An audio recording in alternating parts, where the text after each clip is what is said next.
இன்றைய முக்கிய செய்திகள். தொகுதி பங்கீட்டில் அதிரடி காட்டும் டிடிவி தினகரன். தேசிய ஜனநாயக கூட்டணியின் அடுத்த நகர்வு என்ன? இன்று தமிழக அரசியலில் முக்கிய திருப்புமுனையாக அமைந்துள்ள தொகுதி பங்கீடு குறித்த விரிவான செய்திகளை இப்பொழுது பார்க்கலாம். தமிழக சட்டமன்ற தேர்தல்களும் சூடுபிடித்துள்ள நிலையில் தொகுதி பங்கீட்டு பணிகள் இறுதி கட்டத்தை எட்டியுள்ளன. இது குறித்து அம்மா மக்கள் முன்னேற்ற கழகத்தின் பொதுச் செயலாளர் டிடிவி தினகரன் செய்தியாளர் சந்தித்து மிகுந்த உற்சாகத்துடன் பல தகவல்களை பகிர்ந்து கொண்டார். 99% திருப்தி. தொகுதி பங்கீடு குறித்து தினகரன் செய்தியாளர்களிடம் பேசிய டிடிவி தினகரன் தனது கட்சிக்கு ஒதுக்கப்பட்ட தொகுதிகள் குறித்து முழு திருப்தி தெரிவித்துள்ளார். நாங்கள் எந்தெந்த தொகுதிகளை கேட்டிருந்தோமோ அதில் 99% இடங்கள் எங்களுக்கு வழங்கப்பட்டுள்ளன. 100 தொகுதிகள் கொடுத்தாலும் எங்களுக்கு பத்தாது என்ற உணர்வு இருந்தாலும் தற்போது ஒதுக்கப்பட்ட பட்டியலை கண்டு நாங்கள் மிகுந்த நிறைவோடு இருக்கிறோம் என்று அவர் குறிப்பிட்டார். கூட்டணி தலைமை குறித்த சர்ச்சை. அதிமுக தலைமையிலான கூட்டணி என்றாலும் டெல்லியில் இருந்தே முடிவுகள் எடுக்கப்படுவதாக எழும் விமர்சனங்களுக்கு அவர் பதிலடி தந்துள்ளார். காங்கிரஸ் தலைவர்கள் திமுகவை பார்க்க வருகிறார்கள் என்றால் அது ஆளுங்கட்சி என்பதால், அதுபோலவே மத்திய உள்துறை அமைச்சர் அமித்ஷா அவர்கள் மிகுந்த பணிச்சுமைக்கு இடையிலும் தமிழகத்தின் மீது அக்கறை கொண்டு வழிகாட்டுகிறார்.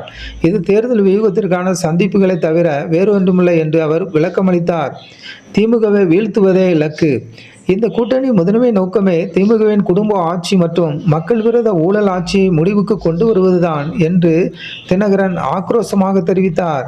இதற்காகவே முன்னாள் முதல்வர் ஜெயலலிதாவின் உண்மை தொண்டர்கள் அனைவரும் தற்போது ஒரே அணியில் திரண்டிருப்பதாக அவர் கூறினார். வாக்குகள் பிரியும் என்ற விமர்சனங்களுக்கு பதில். பாஜக, அமமுக உள்ளிட்ட கட்சிகள் பிரிந்து நின்று வாக்குகளை பிரிக்கும் என்று சில ஊடகங்கள் கேள்வி எழுப்புவதாக அவர் குற்றம் சாட்டினார். யார் என்னதான் ஆசைப்பட்டாலும் திமுகவை வீழ்த்த மக்கள் கையில் இருக்கும் ஒரே ஆயுதம் அதிமுக தலைமையிலான இந்த கூட்டணி தான். தேர்தல் முடிவுகள் வரும்போது மற்ற டிவிகளிலே நாங்கள் வெற்றி பெற்ற செய்தியை வாசிப்பீர்கள் என்று சவால் விடுத்தார். தகுதி நீக்கம் செய்யப்பட்டவர்களுக்கு முன்னுரிமை.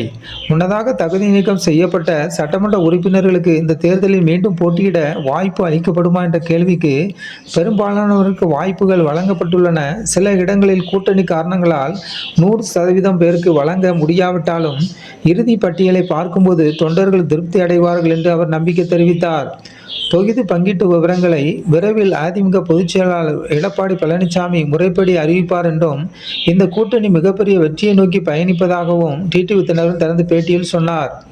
தமிழக அரசியல் களம் பரபரப்பான கட்டத்தை எட்டியுள்ள நிலையில் இந்த கூட்டணி எந்த அளவுக்கு வாக்குகளை அறுவடை செய்யும் என்பதை பொறுத்திருந்து தான் பார்க்க வேண்டும். ஜனநாயகம் டிவி சேனலுக்கு புதியவராக இருந்தால் ஜனநாயகம் டிவி சேனலை சப்ஸ்கிரைப் செய்யுங்கள்.